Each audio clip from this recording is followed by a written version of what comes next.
জানেন আপনারা সবাই যে ধর্মনগর বিধানসভার উপনির্বাচন পুদুচেরি প্রদেশ, আসাম রাজ্য এবং সবচাইতে যেটা পশ্চিম বাংলা বিধানসভা নির্বাচনে ভারতীয় জনতা পার্টির বিপুল জয়ের পরিপ্রেক্ষিতে আমরা গোটা দেশের সহিত আমরা বিজেপি খোয়াই মণ্ডল কার্যালয়ের সামনে আজকে আমরা সমবেত হয়েছি।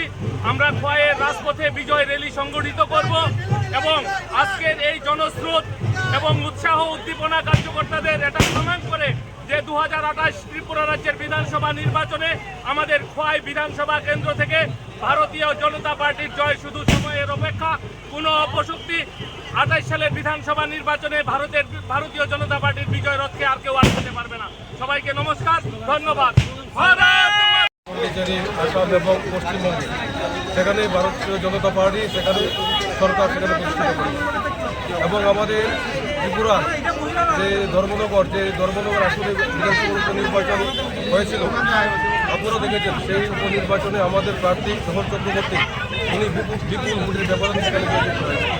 তার থেকে বড় কথা হলো যে পশ্চিমবঙ্গের বিধানসভা নির্বাচনে যেটা আমাদের ভারতীয় জনতা পার্টি এই প্রথম আমাদের পশ্চিমবঙ্গের বিধানসভা নির্বাচনে সেখানে শাসক দলে সেখানে পরিণত হয়েছে।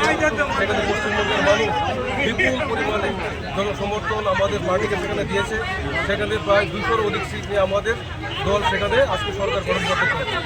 এই যে এত বড় একটা আনন্দ, এই আনন্দটাকে ভাগ করে দেওয়ার জন্য আজকে আমরা সতীশ খোয়াই মণ্ডল কমিটির পক্ষ থেকে ত্রিপুরা প্রদেশ বিজেপির পক্ষ থেকে যে কর্মসূচি প্রদান করা হয়েছে প্রত্যেকটা মণ্ডলে বিজয় মিছিল করতে হবে, তারই অঙ্গ হিসাবে আজকে আমরা খোয়াই মণ্ডলে এখানে বিজয় মিছিল আমরা সংগঠিত করব। Thank you.